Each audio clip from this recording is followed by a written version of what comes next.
तो भगवान ने जो है मोहिनी अवतार लिया था अपने भक्तों की रक्षा करने के देवताओं के लिए। इसलिए मोहनी मोहने वाले भगवान और राधा रानी है, उन्हीं के नाम से जो है मोहिनी एकादशी नाम आता है। और आज की जो एकादशी है वो और भी ज़्यादा विशेष हो जाती है। क्यों विशेष हो जाती है आज? क्योंकि आज मोहिनी एकादशी में त्रिस्पर्शा का दुर्लभ संयोग है। त्रिस्पर्शा का मतलब है कि जो तीन तिथियां का एक साथ मिलन होना। तो ये बहुत ही दुर्लभ होता है, तीन एकादशियों का एक साथ मिलन होना। ऐसा संभव नहीं हो पाता, लेकिन कभी कभी है, बहुत लंबे लंबे साल बाद, सैकड़ों सैकड़ों साल बाद, लगभग 300 या 400 साल, ऐसे भक्तों का मानना है, कुछ भक्त 700 भी कह रहे हैं, के बाद आज ऐसा संयोग पड़ा है जिसमें जो तीनों तिथि है, एकादशी भी द्वादशी भी, जैसे कि दिन में एकादशी था और संध्या के समय द्वादशी हो जाएगा, और सुबह के समय थोड़ा समय समय जो है तिरोदशी का भी आएगा। ये बहुत ही विशेष एकादशी है। एक वीडियो वायरल हो रहा है, उसमें बता रहे हैं, बहुत सारी वीडियो आ रही है, तो उसमें बता रहे हैं कि जो ये आज के दिन जो है जो लोग व्रत रखते हैं ना, उनको विशेष जो है कृपा मिलती है ऐसे भक्तों को। और जो है फिर ऐसे भक्त जो है वो मतलब दुर्लभता को प्राप्त होते हैं। अर्थात ऐसा सूर्योदय से बताते हैं कि ये एक दिन हर किसी को इसका पालन करना चाहिए। और प्रथम पुराण के अनुसार जो सूर्योदय से अगले सूर्योदय तक थोड़ी सी एकादशी द्वादशी और फिर किंचित भी जो है उसमें जो है त्रियोदशी का जो है स्पर्श होता है। तो इसलिए इसका नाम त्रिस्पर्शा कहा गया, अर्थात तीनों तिथियां इसमें स्पर्श करती है, सम्मिलित होती है। तो कहते हैं यदि कोई व्यक्ति इस एकादशी में पारण करता है या इसका पालन करता है या भगवत भक्ति का नियम पूर्वक जपा करता है, तो ऐसे भक्तों को जो है अनंत काल तक जो है सहस्त्र एकादशी का जो है उससे फल मिलता है। अर्थात उम्र भर एकादशी करने का उसको जो है फल प्राप्त होता रहता है। तो ये बहुत विशेष बात होती है। और त्रिस्पर्शा एकादशी का जो है, क्योंकि फल तो बहुत कुछ बताया गया है इसका, है कि 100 यज्ञ का मिलता है, श्री कृष्ण के निकट है, गोमती में स्नान करने से जो शाश्वत लाभ मिलता है। उसके अलावा भी जो अ, इसमें जो है पालन करता है, सहस्त्र जो है योजन दूरी जो लाभ है वो मिलता है। सोना हजारों जो पर्वत सोने को सुमेरु पर्वत के समान दान करता है, जो लाभ मिलता है। अर्थात इसमें लाभ ही लाभ है। सबसे बड़ा तो लाभ ये है कि जीवन में एकादशी और करो ना करो, ये कर ली तो कितना बड़ा लाभ मिला है। कहते हैं कि जीवन भर की सब एकादशियों का लाभ मिलता है। तो एकादशी का पालन हमें यत्न पूर्वक करना चाहिए। इसमें विधि है कि इसमें कचरा कूड़ा कुछ नहीं, ज़्यादा ना खा करके आदमी को निराहार रह करके, संभव है तो निर्जला रह करके भजन करना चाहिए। निर्जला हम भजन नहीं कर सकते तो हमें थोड़ा जल ले करके भजन करना चाहिए। जल से नहीं कर सकते तो हम थोड़ा फल लेकर कर सकते हैं, या कुछ जो सामक वगैरह का जो है वो बना के ले सकते हैं। तो बिल्कुल भी जो अन्न है, विशेषकर दाल है, चावल है, और जो गेहूं से बनी हुई कोई भी पदार्थ है, सामग्री है, उसका बिल्कुल भी हमें क्या नहीं करना चाहिए, सेवन नहीं करना चाहिए। तो ये बहुत ही विशेष हमें ध्यान रखना होगा इस बात के लिए कि हम कुछ भी ऐसा ना खाए, ऐसा कुछ भी कार्य ना हमारे हाथ से हो कि एकादशी भंग हो जाए, एकादशी टूट जाए, या हमें फिर जो है इसके लिए दुखी होना पड़े, हमें निराश होना पड़े। तो इस तरह से इन विधियों का हमेशा सचेत होकर के हमें पूरी सजगता के साथ में पालन करना चाहिए, ताकि सब लोग जो है कृष्ण भक्ति के प्राण हो सके। तो कृष्ण भक्ति के प्राण होने के लिए सबसे जो मनोरम जो विधि है, भगवान के नाम का अधिक से अधिक जाप करना चाहिए, भक्तों का अधिक से अधिक जो है संग करना चाहिए, और कृष्ण नाम को जो है बारंबार जो है दोहराना चाहिए।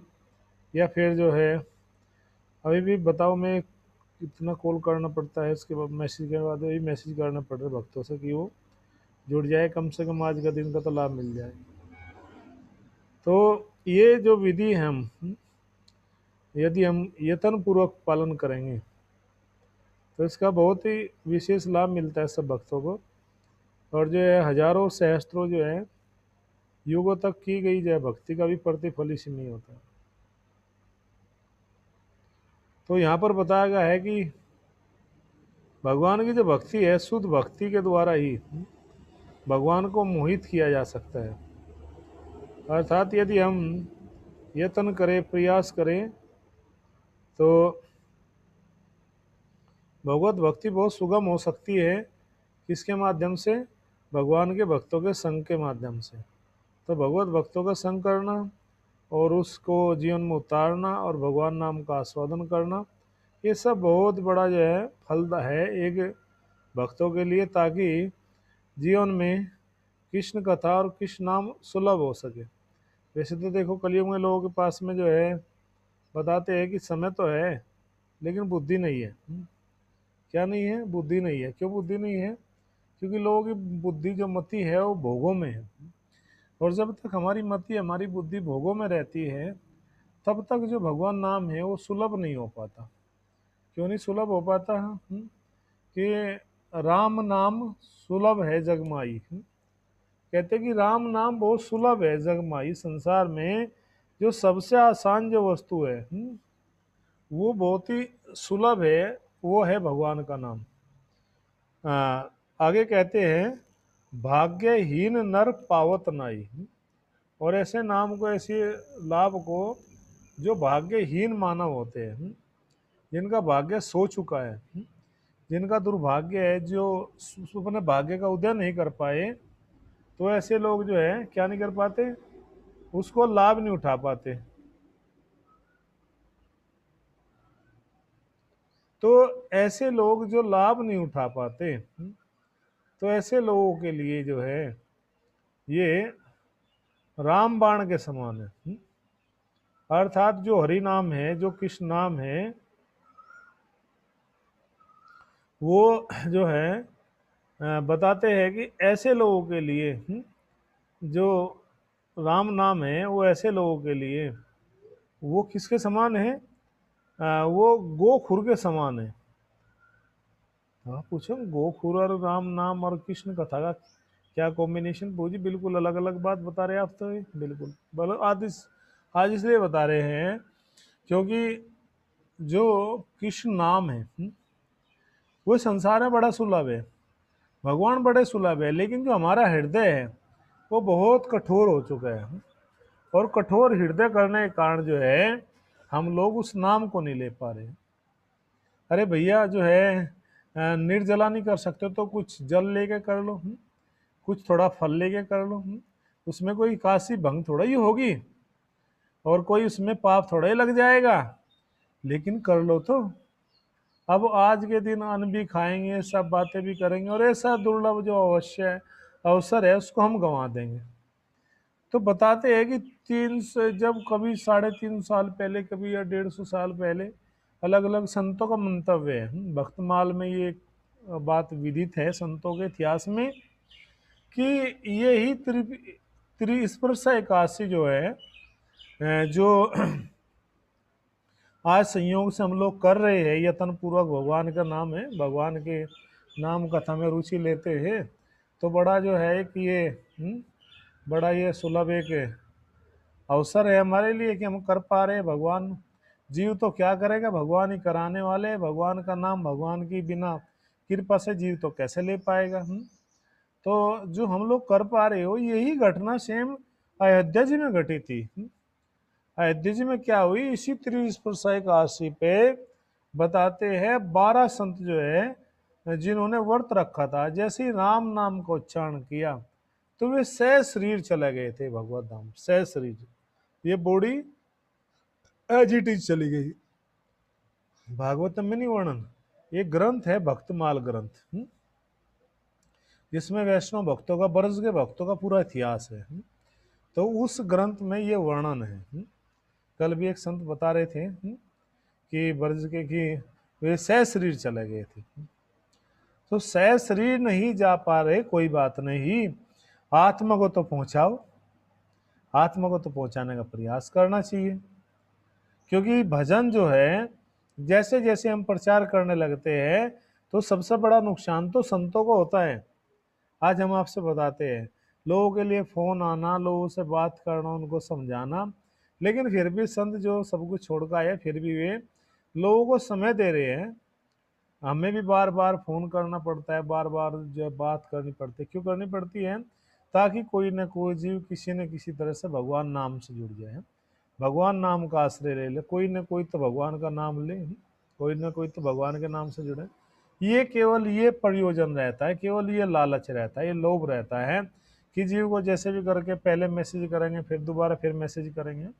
कुछ वक्त जो क्लास में है वो मैसेज करें, कह रहे पूजे हम क्लास में ही है। बिल्कुल बिल्कुल सही बात है भाई, हमें तो ग्रुप में करना पड़ता है ना भाई, क्लास स्टैंड होगी आप आ जाओ है। कहते हैं ना कि जो कोई गुरुजी के आश्रम में रहते थे, तो गुरुजी के आश्रम में रहते थे, सुबह मंगला आरती नहीं कर देते हैं, जब फिर जपा क्लास नहीं, फिर गुरु पूजा नहीं है, फिर भागवत क्लास नहीं। तो गुरुजी भी बड़े सीधे साधे थे, कहते भैया अरे भोला राम, नाम भोला राम रखा हुआ था। कहते थे अरे भोला राम, जब प्रसाद का टाइम होता था 9 बजे प्रसाद की घंटी बजती थी कोठार से, और रसोई घर से जो है वो रसोईया घंटी बजाता था, प्रसादम टाइम, प्रसादम। तो तब कहते थे गुरुजी अरे भाई भोला राम, अब तो आ जाओ आप, अब तो प्रसाद तो ले ही लो भाई आकर के हैं। तो भोला राम जी सोचते चलो भैया, गुरुजी की तो कोई आज्ञा तो मानी नहीं सुबह से, गुरुजी की किसी भी आज्ञा का पालन नहीं किया, ये आज्ञा का तो पालन करना ही पड़ेगा है। कहते हैं कि भाई जो है राम नाम के आलसी, भोजन में होशियार, राम नाम के आलसी है, भोजन में होशियार है। जैसे कि हमें भी आज किसी जब भक्त ने जो है उनको तबीयत खराब हो गई थी, और उन्होंने, उनकी इच्छा थी बहुत दिन से, हमारी बहन है मेरठ में रहती है, उन्होंने नायिका करुणा माता जी ने जो है अपने परिवार की ओर से जो है कल द्वादशी के लिए भक्तों के लिए प्रसाद भेजा है। प्रसाद यानी कि अपनी सेवा भेजी है, और कल उस सेवा को जो है फिर द्वादशी में जो है भगवान को अर्पण करके जो है भोग बनाया जाएगा। हमारे जो भक्त है वो बड़ी उनकी इच्छा है कि रसगुल्ले, रसगुल्ला, गुलाब जामुन, पनीर है, अच्छे अच्छे कुछ स्वादिष्ट व्यंजन बनाए जाएंगे, भगवान को भोग लगाए जाए। क्योंकि हमारे ठाकुर जी बिल्कुल सीधे साधे बेचारे, यहाँ पर वहाँ तो हलवा पूरी खाते, रस अच्छी अच्छी चीज़ें खाते हैं, यहाँ पर हम तो कोई सीधे है 2 रोटी या चपाती का भोग लगाते हैं। तो कल भगवान के अंदर से प्रेरणा आई ठाकुर जी कुछ अच्छा किया जाए। तो जो है अगर आप भक्त लोग भी सुन रहे हैं तो जरूर आप पधारिए, हमें जरूर मैसेज कर देना आप शाम को। अगर आप आएंगे तो आपके लिए हम व्यवस्था कर, बहुत सुंदर प्रसाद की व्यवस्था रहेगी, साथ में कथा कीर्तन भी करेंगे। जो भक्त लोग आ सकते हैं अपने साधन से तो आ सकते हैं कल हमारे नए आश्रम पर, उनके लिए प्रसाद भी बनेगा। तो कहने का मतलब है कि हम भगवान देते तो ही, हमें भगवान प्रसाद तो दे रहे हैं ना, तो साथ साथ हमें भोजन में की जगह नाम में होशियार होना चाहिए। कहते हैं कि ये महाप्रभु का जो आंदोलन है, जब भक्त लोग जो है तपस्या करते हैं, कि जैसा कि आज चोलाई नहीं चौकाया आश्रम में 2 ही भक्त है अपना, जो है हम सोच रहे हैं कि चलो आज है थोड़ा सा जो है कुछ थोड़ा फल लेकर के ही जो एकादशी हो जाएगी बिना जल के ही, और कल बनाएंगे। तो भगवान इन भावों को देख करके हमसे रीझ जाते हैं। बहुत सारे भक्त है जो निर्जला रखे हैं, बहुत सारे भक्तों को फोन आए तो उनके चरणों में हम दंड समर्पित करते हैं। लेकिन चलो अगर जो उसने रखा भी नहीं है, निर्जला भी नहीं रखा, उसके लिए प्रार्थना है कि आप सजल रख करके कुछ न कुछ ले करके जो है जरूर जो है हाँ गीतांजलि माता जी, मैं आपको मैसेज कर दूँ अपना आश्रम कहाँ है, बिल्कुल आप आ सकते हैं। Thank you. एक पहले भक्त ने जो जिज्ञासा दिखाई है, बहुत सुंदर बात है, आप आइए प्लीज़, आपका स्वागत है। मैं आपको लोकेशन भेज दूँगा, जो जो भक्त चाहेंगे ग्रुप में मैं लोकेशन भेज दूँगा, ग्रुप में आप मैसेज डाल दो। ये तो कहने का मतलब है कि ये जो नाम है, जो भगवान का जो हम बता रहा था, जो ये हरे कृष्ण आंदोलन है ना, ये बड़ा दिव्य है। ये डिजायर ट्री है, कल्पवृक्ष है। इसमें कुछ भी इच्छा कर लो आप, एक बार भजन करके कुछ भी इच्छा कर लो।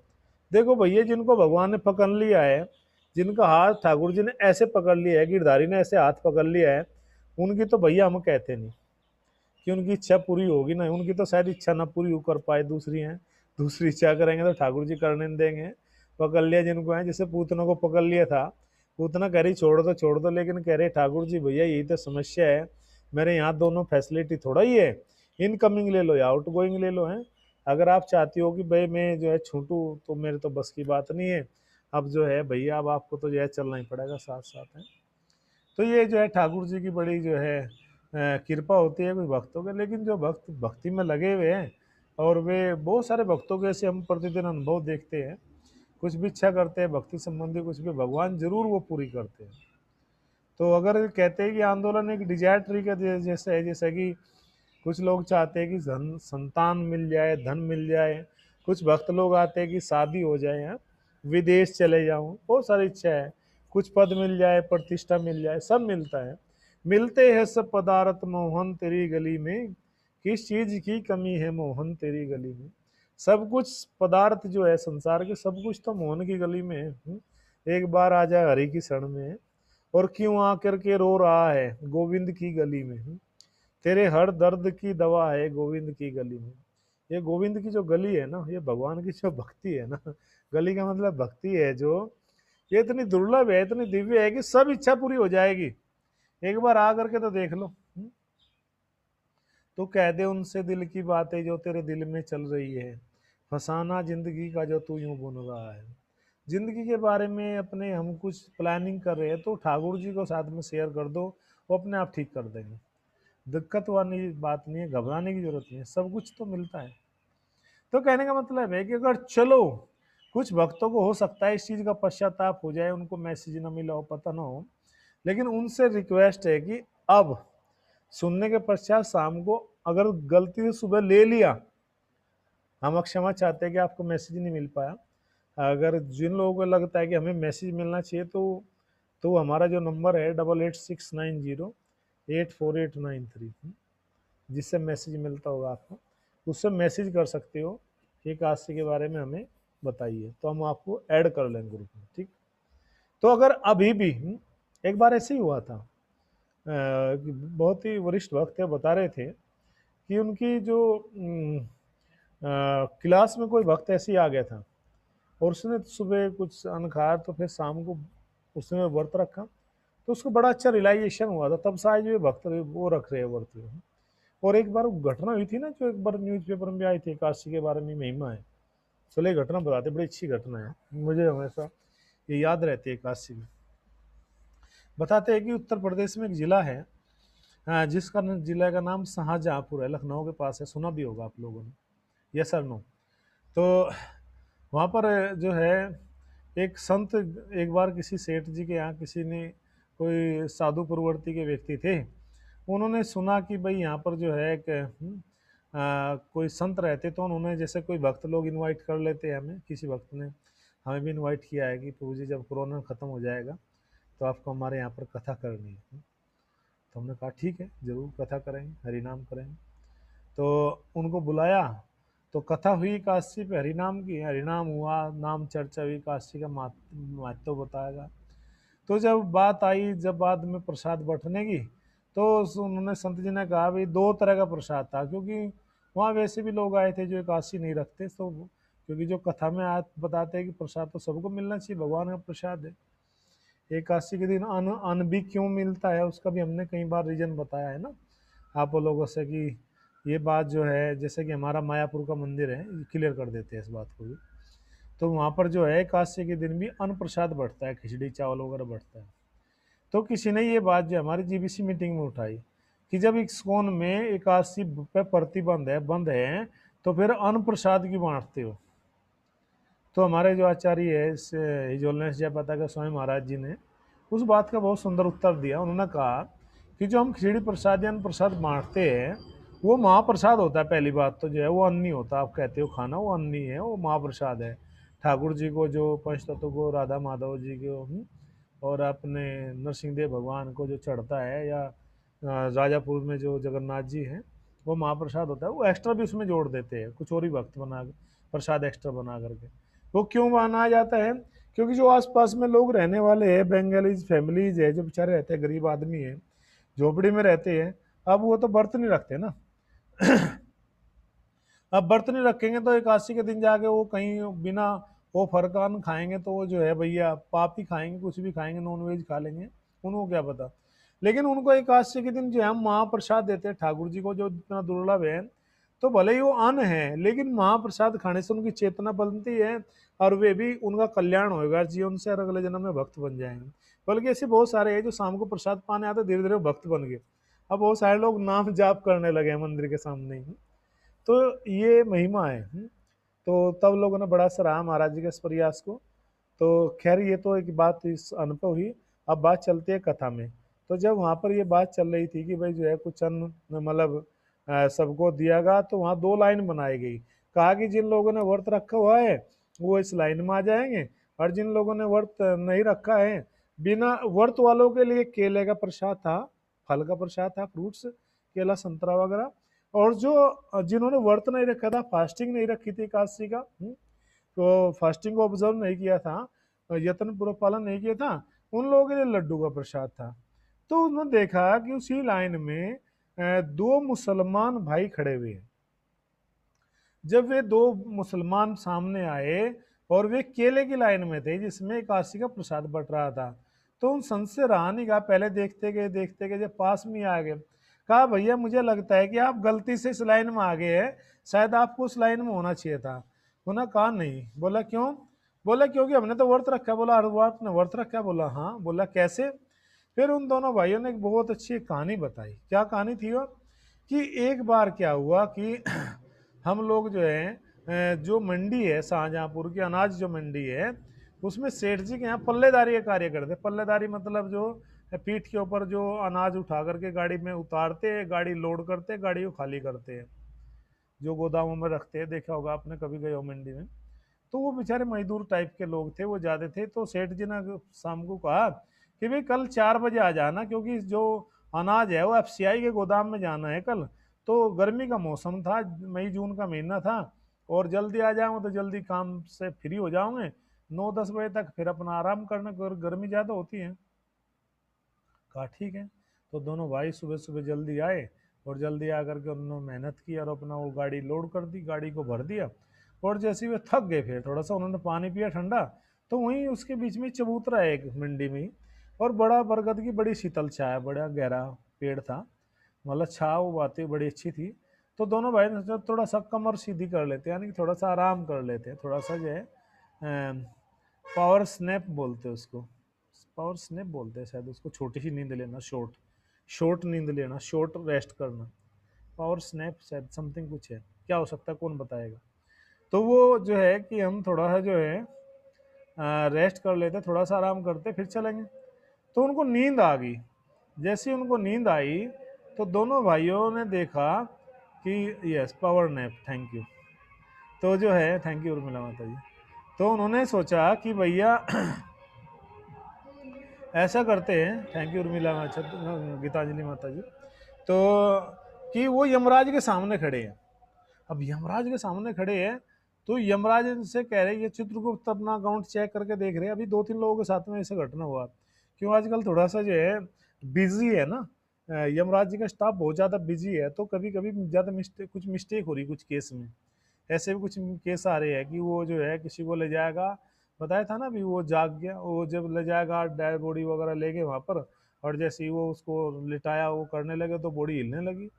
खोल कर देखा वो पैकिंग, अब वो तो जिंदा था भाई। तो पूछा कि क्या हुआ? बोला अरे हुआ क्या, मैं वहाँ चला गया, और वहाँ उन्होंने देखा कि ये तो इसका तो नंबर ही नहीं, वो दूसरे व्यक्ति को ले आना, तुम लोग बिजी है। एक्चुअली क्या है, यमराज के जो दूत है, यमदूत, बहुत ज़्यादा बिजी चले, वो 18-18 20-20 घंटे उनको काम करना पड़ रहा है। अब वो सोने का समय नहीं मिलता, बस वो सुबह वो जो उनके पास में नेट में जो लिस्ट आती है, इन्हीं लोगों को उठाना, लोकेशन होती है, उसमें नाम होता है, अब क्या होता है लोकेशन में नाम में दो दो व्यक्ति हो जाते हैं कभी कभी, तो वो उठा के चल देते हैं। तो ऐसे ही हुआ मेरे साथ में, फिर मुझे वहां से धक्का दिया, कहा "ये तो गलत आदमी ले आए तुम"। फिर तब मैं यहाँ उठ गया हूँ जा करके, अब देख रहा हूँ तुम लोग मेरी तैयारी कर रहे हो। तो ऐसा भी कभी कभी होता है। तो ये बात जो है जैसी बताई, तो इमरान जी ने कहा भाई ये तो गलती से तुम ले आए, लोकेशन तो यहाँ की थी लेकिन उसी पेड़ के दूसरी साइड में, एक साइड में ये, उस पेड़ के दूसरी साइड में चबूतरे पे ही, जो जो चकोर चबूतरा दूसरी साइड में उस पे जो है एक बुढ़िया रे इसका पोता जो है वे लेटे हुए है, उनको लेकर के आना है। तुम गलत आदमी को उठा कर ले आए, लोकेशन तो सही थी लेकिन तुम कंफ्यूजन हो गया। तो कभी कभी होता है ऐसा, यमदूतों के साथ में भी हो जाता है। अब आप पूछोगे यमदूतों के साथ में क्यों होता है, क्योंकि आपकी जानकारी के लिए देखिए बड़ी विशेष बात बता रहे हैं कि यमदूत जो है कौन बनते हैं यमदूत। यमदूत वे लोग ही यमदूत बनते हैं जो लोग बहुत ज्यादा नरकों में चले जाते हैं, बार बार जाते हैं, बार बार नरकों में जाते हैं, पाप करते फिर नरकों में जाते हैं। तो यमराज जी कहते हैं अरे ये तो बड़ा भाई ये नरक का भक्त है, नरकों में बड़ा इसको शौक है, बार बार पिटाई करता है, बार बार पाप करता है। एक काम करो तुम, बार बार जब तुम्हें यहाँ आना ही पड़ रहा है ना, तो तुम भैया यहाँ पर जो है यमदूत बन जाओ, उसको यमदूत के रूप में भर्ती कर देता, तुम यहाँ आराम से रहना। अब तुम्हारा प्रमोशन कर दिया, अब तुम जाओ पकड़ करके लेके आओ, पीटो। जैसे देखते हो ना कुछ जेलों में कुछ कैदी होते हैं जो बार बार जाते हैं, थोड़ा उनका रिकॉर्ड चेक करते हैं, ठीक लगता है तो उनको कैदियों के ऊपर बना देते हैं। हम तो देखो ठाकुर जी के आशीर्वाद से नहीं गए अंदर कभी, लेकिन ऐसा सुना है। भक्त मतलब भक्तों से तो नहीं, बाहर के लोगों से सुना है।